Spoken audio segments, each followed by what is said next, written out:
So how does a burned-out TV producer who has embraced Buddhism end up going to jail of all places? I was sort of the shadow of my former self. My ego had been really ground into dust. It was just nuts. And doing things that I didn't believe in. Hello and welcome to Pierson to Person. I'm Brent Pierson, and today the person I'm talking to is someone I've actually known and worked with for over 20 years. Nick Stein is a non-fiction television producer who, as a showrunner, has given me a number of TV producing jobs on shows for cable networks such as the Discovery and History channels. So why a sit-down interview with a longtime friend and colleague? Well, Nick is on a spiritual journey that has transformed him into a version of himself that I'm sort of just meeting for the first time. And I'd like you to meet him too. So here he is, the new and improving Nick Stein. As you know, I was, and still am, kind of a hard-charging television producer in the nonfiction world, and we've worked for all the different networks, and, was sort of your typical type A personality. I mean, really, my career was everything. And I loved my career, but it also drove me, and it drove me kind of crazy. That's not unusual in this business. No, not at all. We are well known for burnout in the TV business. The deadlines are relentless. The budgets are smaller all the time. The demands of the networks are increasing constantly. Even the truth is the ratings are flat on cable, which is where we've done most of our work in the last 20, 25 years, because, people are cutting the cord. And actually now the executives at cable networks are really scared for their jobs and their livelihoods. And so they're just, all that fear actually rushes right down from the top. And so it can really be a very stressful environment to do shows. And then on top of that, you and I got into the documentary business, the nonfiction entertainment business, which was great. And now it's suddenly reality television. Total change. I mean, I could never identify with any of that. And the business that I got into was not the business I was in. Well, exactly. And I always save a certain kind of attitude for whoever it was who decided to call that kind of TV reality TV. That's my only beef with it, is that it's labeled. You can do all of that, but do not call it reality. Right. It's confused the entire discussion so completely. When people say to you, well, is that a reality show? Like I did Border Wars. I was embedded with law enforcement at the Mexican border. And people would say, well, that's a reality show. And I'd say, well, it was about reality, but it wasn't a reality show. And right away, you can see how confusing the conversation becomes. I have told people the truth about reality, what I call reality shows with a capital R, the fact that there are really very scripted. The storylines are known well in advance. The arc of the characters are beated out before the first frame is shot. All through all 10 episodes, you know what's going to happen. The cast knows what's going to happen, or maybe they don't, but the producers certainly know what's going to happen. And they may be civilians, they may be real people, but what they may not know what they've signed up for is the crew will show up at 8 o'clock on Tuesday, and you're going to have a fight with your wife by 9:30, and she's going to get her stuff, get in the car, and sleep at her mother's, and then we'll break for lunch. While reality shows like Meet the Kardashians and Here Comes Honey Boo Boo were attracting large numbers of viewers, so too was Nick's series Border Wars, which followed the day-to-day work of agents from the U.S. Border Patrol, Immigration and Customs Enforcement, and other divisions of the Department of Homeland Security. Border Wars was a hit. So after the first episode aired, it was the highest rated show in the history of the National Geographic Channel. So we suddenly, had to create a lot of product, and basically did it for almost 4 years and almost 60 episodes. And it sort of took over my life. It's sort of the show that ate my life. And it was adrenaline-filled, and it was dangerous. And every day we had no idea what we were going to get involved in. And what we saw was absolutely thrilling and terrifying things. We saw human suffering really at very close range. And I'm talking about everything from pulling 16-year-old boys out of the Rio Grande River drowned and recovering their bodies, and then trying to determine whether they were a migrant looking for a better life or a drug runner trying to smuggle dope or had some cartel involvement.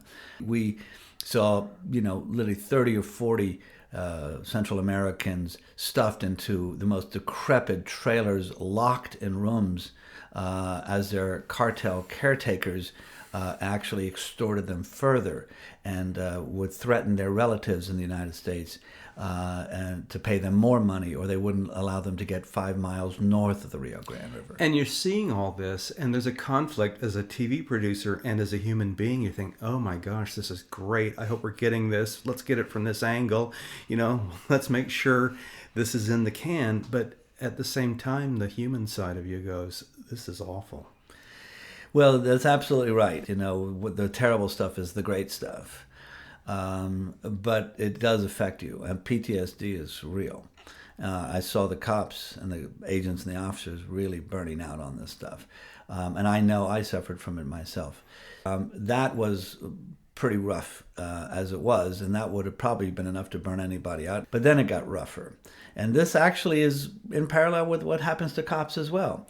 The bureaucracy, the organization, the institutions themselves can be very damaging. And in our case, Fox took over the National Geographic Channel while we were making Border Wars. I mean, they really took it over in a profound way. They fired almost all the top people that I had been working with. Colleagues and friends of mine were fired. And I came back to Washington expecting that the new regime, the new president, the new CEO of the channel would simply cancel us. We'd been around a long time. But they didn't. They renewed us, which was the worst thing that could have happened to me at the time, because when they renewed us for 10 additional episodes of Border Wars, they, in their infinite wisdom, decided that even though the show was one of the biggest hits they'd ever had, that they would replace me as the showrunner. Because so the show that you had given birth to, had nurtured, had seen mature, was now a source of great pain. Pain. And agony. They kept telling me, well, Nick, the show's brilliant and terrific. We can make it better. Therefore, we've picked our own showrunner, and you're going to work for him now. I mean, that really tested you. It was a ego-crushing event. I actually tried to quit twice. I wrote 2 letters of resignation and was talked out of it both times by friends of mine who said, do you have another job lined up? Where exactly is your health insurance coming from? And that's another thing about this business is it's very much project to project, and sometimes the length between those projects can be excruciating. Right. So I did something that even my wife sort of begged me not to do it, which was I did finally say yes, and I signed up and I went back there with a new team in charge. And I introduced them to everyone I knew at the border, and I know hundreds and hundreds of officers and agents at the border, and I had to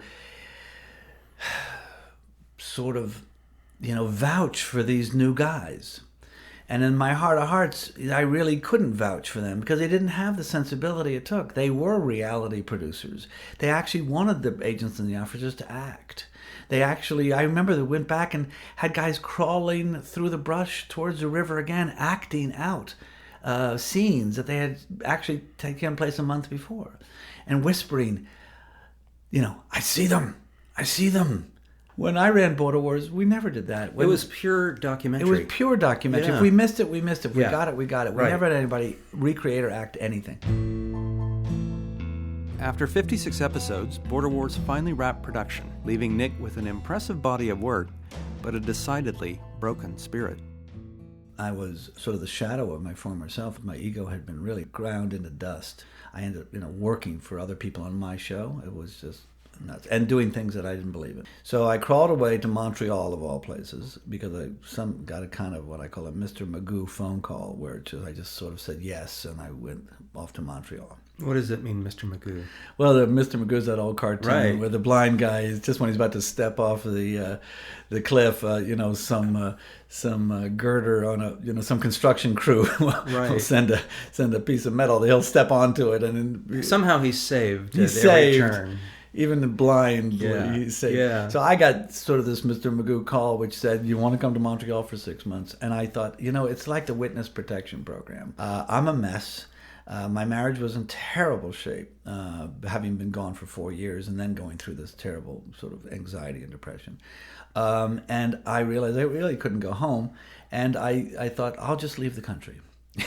I'll go to another border. Yeah, cross the border. I'll cross another border, and I'll go to where no one knows me at all, and I'll fake my way through this job because I was sort of a wreck. So there was a bottom for me. And I got there, and I was a mess. And I had a therapist, and he had been telling me about mindfulness and about a book written by Jon Kabat-Zinn, which has a wonderful title called Full Catastrophe Living, with a long subtitle. The book isn't about having a catastrophe. The book is about living with the catastrophe that all of us live with, the life, all of the slings and arrows and unpredictability of life. Had you ever heard of mindfulness? Had you ever looked into it? Did you know what it was? My therapist knew what it was, and he said, you should read the book and you should try this. And I literally said to him, probably a half a dozen times, Doc, I don't want to talk about mindfulness. I just want to talk about my problems, which of course I find highly ironic. And when I got so bad, I do remember saying this to him on the phone. I said, Doc, what's the name of that book again? What is that mindfulness stuff? And he goes, Jon Kabat-Zinn, Full Catastrophe Living. I said, okay.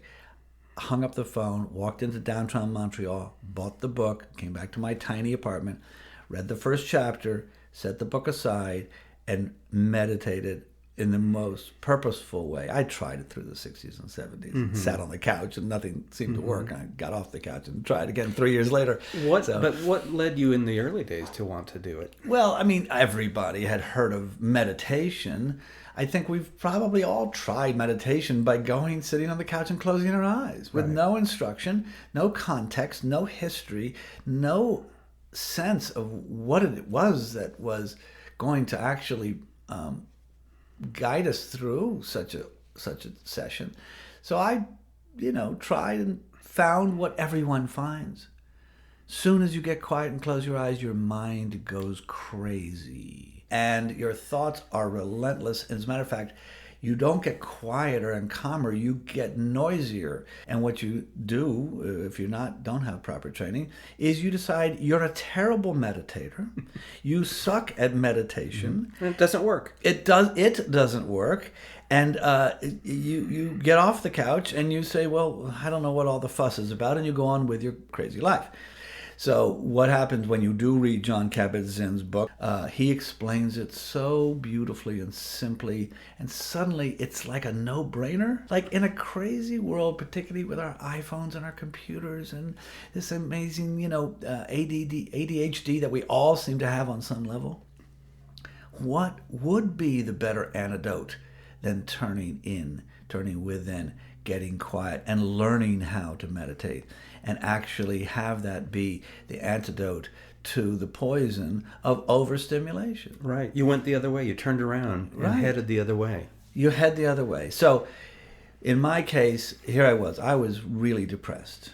I was really anxious. I really thought my marriage was over. I thought maybe my career was over. My father died right at that same time, and I really felt groundless. And so I tried this, and I did it. You read the book. And this is in Montreal. These techniques, okay. Following the breath, not trying to blank my mind, but in matter of fact, sort of knowing thoughts were perfectly natural, and that not to be upset with myself because I couldn't quiet my mind, or just give myself enough time and patience to learn how to sort of allow the thoughts, but also allow them to go. And to see just how inconsequential they really are. Thoughts. Yeah. I'm a big believer now in don't believe your thoughts.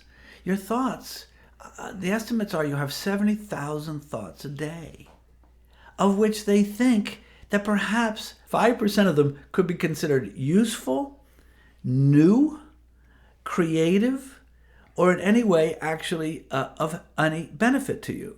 The rest turn out to be retreads, rehash, reruns, like a dog with a bone just chewing on the same worries, fretting, neuroses, and really just grinding yourself down.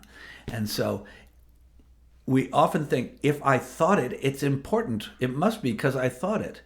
I think the answer is no.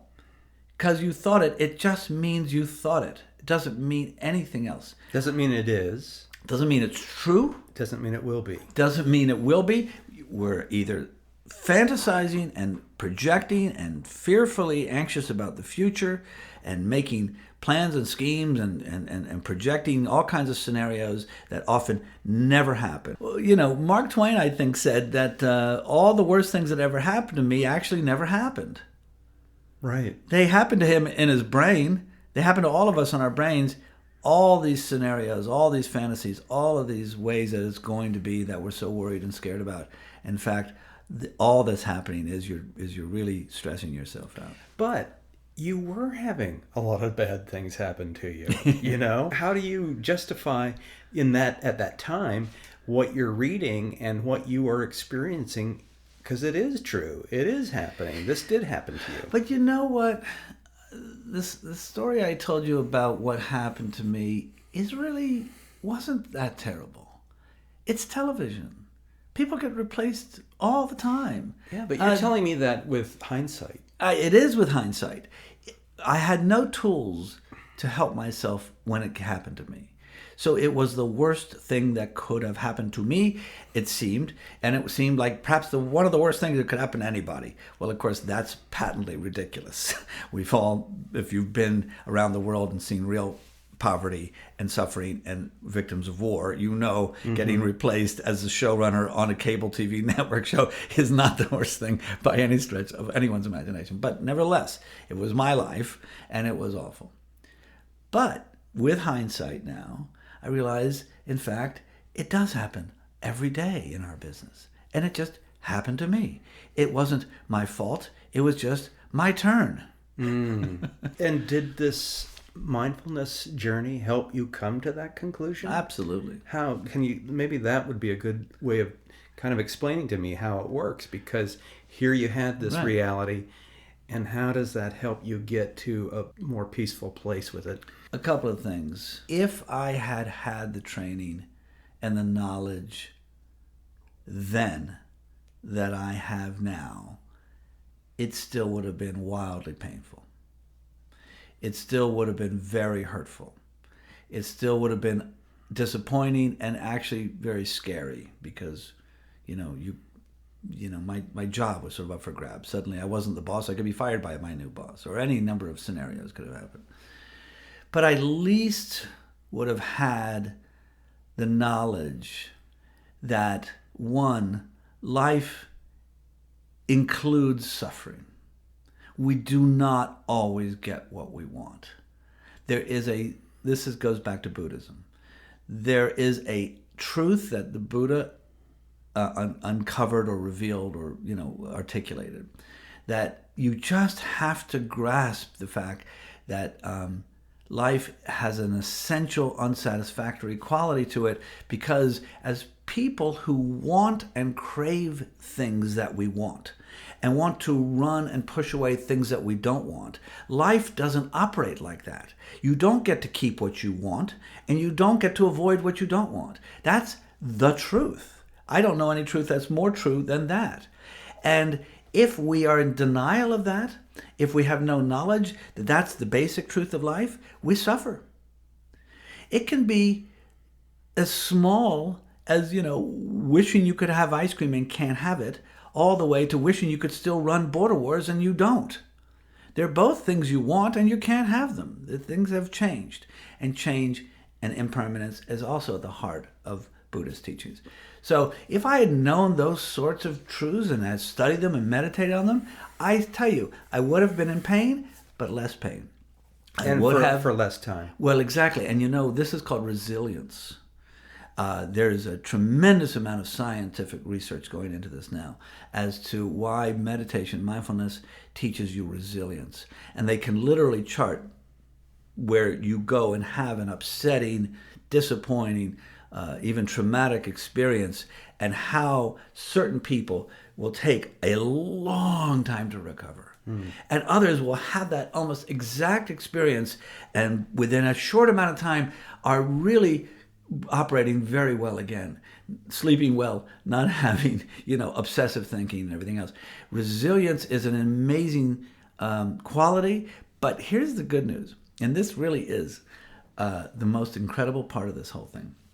There are certain qualities we all want, resilience being one of them, happiness being another, love, compassion, loving kindness for other people, and so on and so forth. Oh, many, many qualities. The promise of mindfulness is, and it's more than a promise because it's been borne out in scientific labs and studies, and my own experience and the experience of many others for over 2,500 years, is that we can actually train ourselves to have these qualities.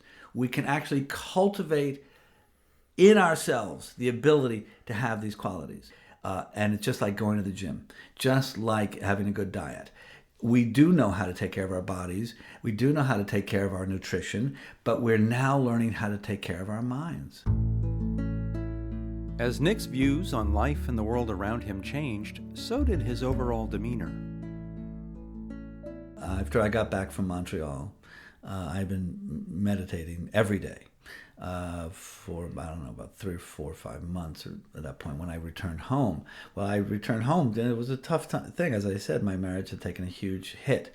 So I was home for another couple of months, and my wife, Susan, said to me as we were just putting on our shoes and getting ready to leave the house, "Where's my husband and what have you done with him?"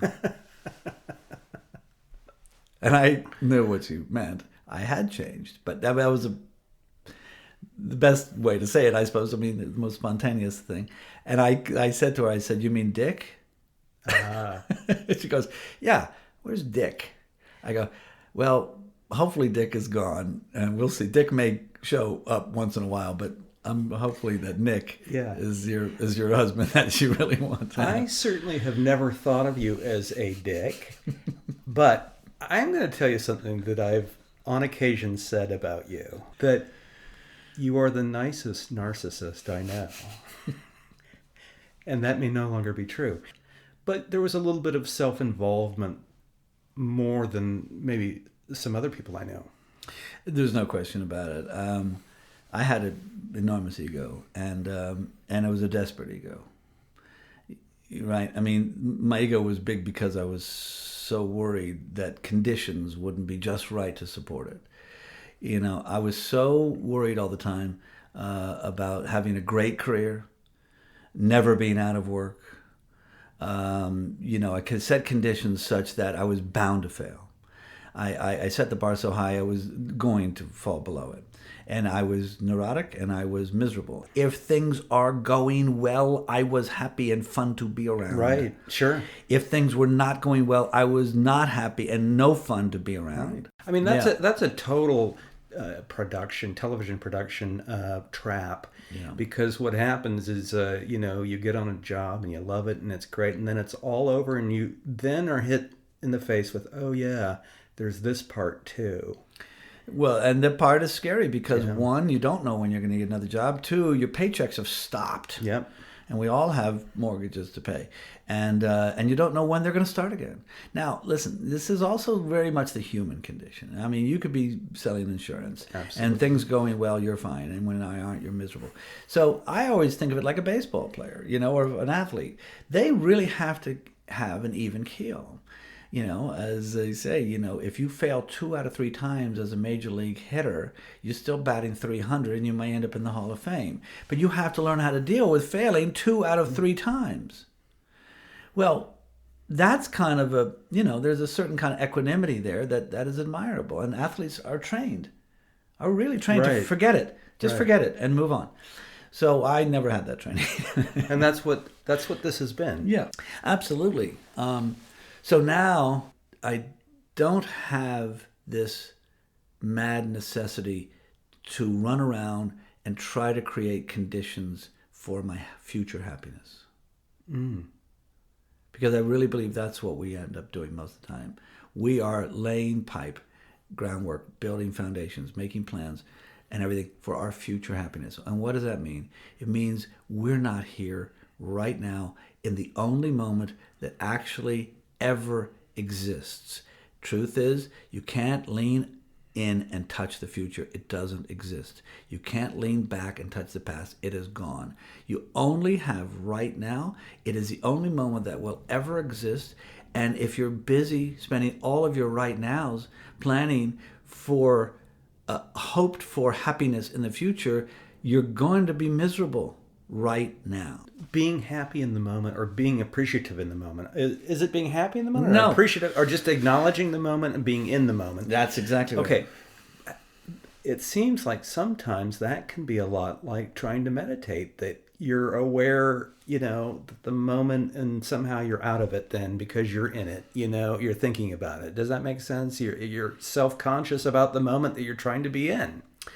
Well, it's not really self-conscious. Self-conscious has a kind of a pejorative sound to it, like we're, just obsessed with ourselves. Being present in the moment is actually for the benefit of yourself and everybody around you, because only by really appreciating what is happening with you, it's not a self-consciousness kind of like, I hope I look okay, or I hope people think I sound intelligent. It's much more, oh my gosh, it's a miracle to be awake and aware and alive. It's a miracle to have my friends and my family. It's fantastic that I can get up and walk to the bathroom, because some people have to find their way into a wheelchair to get to the bathroom. I mean, there's so many things to appreciate about everyday moments and the tiny little things in life. And it is a bit of smelling the roses, of course. It sounds exhausting. It's to have to appreciate, every bowl of oatmeal that you have or whatever. Well, mindful eating is a real thing. Yeah. Actually slowing down and tasting your Sure. food. I mean, yes. But I mean, do you really do it 24/7? No, it's it's a goal. It's a goal. It's not an edict. Yeah. Right. But is it about sort of adopting that way of looking at life? And so it just becomes more natural, and you just sort of live in a state of that, or try to live in a state of that? It's a training. This is why we call it practice. Mm-hmm. And meditation is a key to it, making the mindfulness muscle work. And what is it really but attention, right? You're going to pay attention to something. You just choose to pay attention to your breath. And the breath is great, right? Because this breath is right now. It's not in the past. It's not in the future. You use the breath because it's immediate, it's portable, it's life-giving, and it connects your mind and your body both. And it's going to happen anyway. So it's a wonderfully convenient and profound thing to use, but there are other tools you can use. But bottom line is you use them all the same way. You basically use them to really bring yourself back to the present moment. So you're practicing mindfulness. When you get off the cushion, you now have what I call expanded meditation. So now you stop at a stoplight and you remember to be in the moment, and you suddenly take it in. And you roll down the windows and you kind of see the people crossing the street and you hear the music on the radio. You're suddenly kind of meditating on the actual moment in the real world. But what happens when you're in your car and some jerk cuts you off, flips you off, because that is very much a real world thing. Where are you in that moment? If you take it personally, you're going to suffer. Most of the time, it is not personal whatsoever, and yet we will take it personally, and we will get angry, and we'll really actually hate somebody. Well, we learn through meditation and mindfulness, it's not personal. Even if it was intentional, right? They've had a bad day too. They're just like you. Everybody's under pressure. Everyone's nose is right over the waterline, and you have love and compassion for people. Now, does it mean you don't get angry? No. But it means, do you stay angry for as long? Do you get as angry as you used to get? No. It mitigates. It's all degree. So you still can have a split second reaction. Because you're human. Right. But then you're in tune with your feelings and your thoughts, so you know you're having a reaction that you don't want. Right. And you bring yourself down or back. That is right. I mean, believe me, I still get angry. I still get disappointed. I still can have moments of being quite blue. But they don't last as long. They don't have the frequency or the amplitude. And that is a miracle. Right. How do you feel about this coming into your life at this stage of your life? Do you wish you had stumbled upon it earlier? Of course, I do wish I had stumbled upon it earlier, but I'm also really aware that you really don't take this stuff seriously until you need to or you have to. You needed it. I absolutely needed it, and for me, it was medicine. Would you say it saved your life? I tell people it saved my life, and I sort of believe it because my level of depression was scary. It was black dog depression. And I think you know what that means. In addition to practicing mindfulness, Nick has now begun preaching what he practices. My practice was what saved me, and it was something I took very seriously and I developed. But then I was pretty quickly, within about a year of doing it, I got fascinated with the idea of teaching it, mostly because I had brilliant teachers. And I kind of went like, how did you do this? How did you learn to teach? Where did you go to school to teach? Where did you learn? So I'm in school now, and I've been at UCLA, and I'm now in a really robust program out of Rhode Island called the Engaged Mindfulness Institute. So I am teaching, and I am teaching a number of places, but where I've been teaching lately, consistently every Tuesday, I go down to the Los Angeles County Men's Jail.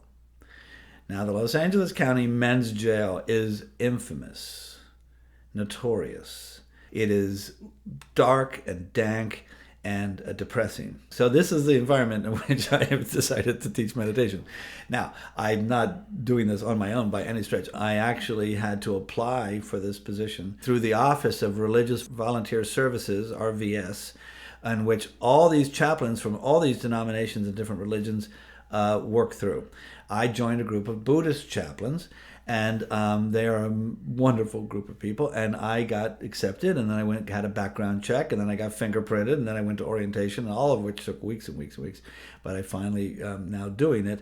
And what do you do? Well, it's a combination of two basic things. We go and see individual inmates in their cells. Sometimes we will walk the line, and we will see these men who are in these tiny cages. Many parts of the prison we go to, there are 2 men to a cell, but it's a whole row of cells, just like you can imagine. And other times they're in special places. They're in a more solitary place, in which you're not looking through bars. You're looking through a sort of rectangular opening in the door. So you're literally on your knees talking to somebody through a tiny rectangle. But in any case, it's this sort of one-on-one stuff. And we come in there and right away tell them that we're Buddhist chaplains, and quickly tell them that we're not there to convert anybody to anything at all. We're there simply to really mostly talk about this meditation techniques that we use. We tell them right away, we teach it in a very secular manner. We tell them it will not interfere whatsoever in any faith they already have. Many of them are Latino and Catholic. And that it is fully complementary with every faith. As a matter of fact, probably will help one's faith. And that we offer this help to them in a secular fashion. And those conversations through the bars are very moving. I tell you, my number one impression is, though but for the grace of God, go all of us. I created a show that sent me to prisons all across the country, and I agree with you. If you take away just a few fundamental things that a lot of us take for granted, love in growing up, loved by a family, education, a job, when you take those away, it's not hard to see how you could become the person that you're talking to. Absolutely. Absolutely. And their appreciation for us is moving. Anybody who would show up in that place, just to hang out and to offer help is appreciated. So they don't rebuff you? Not at all. As a matter of fact, once in a while somebody will say, Buddhist? No, thanks, And then the other inmate in the same cell will go, no, tell me about this. It's that meditation stuff, right? And we'll start talking to that guy, and the other guy walks up and he can't, he's all interested in it. So even people who think, we hear the word Buddhism, and you're a Catholic, you go, well, it's crazy Eastern Asian stuff. But we're not talking about Buddhism. We're really not. We're talking about meditation and mindfulness. It's not just because they're bored. These men are desperate. Yeah, they need all the help they can get. And they are torturing themselves. Particularly, you start talking to them about their children or their wives or their mother. You know how much torture they're under, how much shame they have. So they really, here we are to help them with their minds. How has helping them with their minds helped you with your mindfulness journey? That's a great question. I just think it's opened my heart. I just feel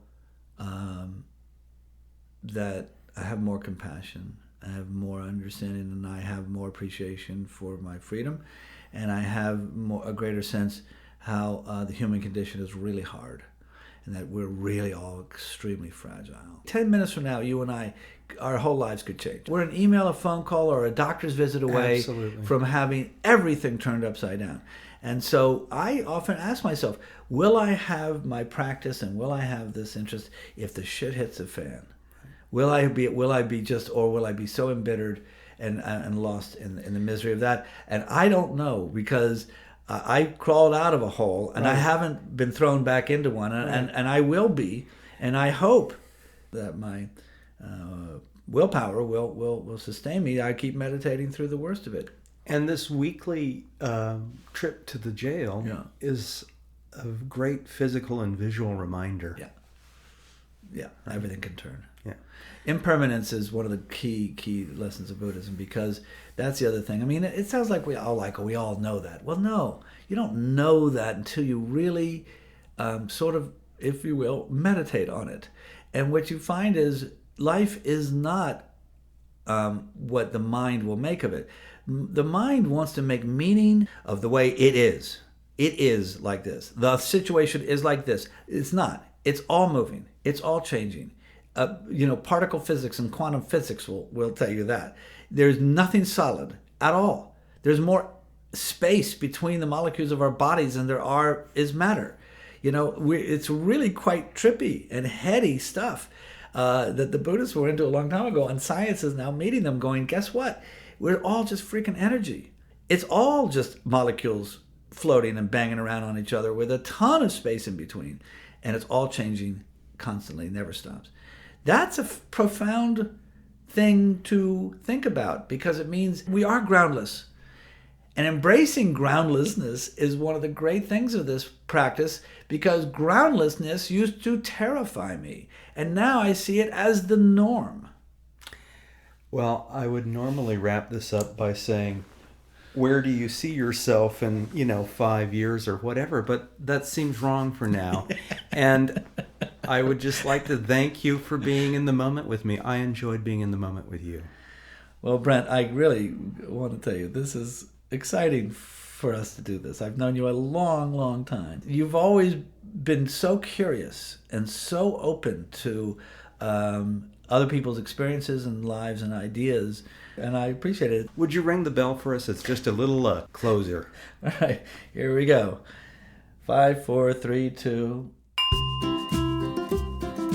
My thanks to Nick Stein, who, among many other things, leads monthly meditation meetings at his home in Studio City, California. For more information on Nick and/or his Studio City Sangha, please visit his website at nicksteinproductions.com. NICKSTEIN Productions.com. Thanks also to composer Kevin MacLeod for his excellent music. Be sure to visit Kevin's website at incompetech.com. That's INCOMPETECH.com. And I'd like to thank you for listening to Pierson to Person. I'm Brent Pierson, and I look forward to our next time together.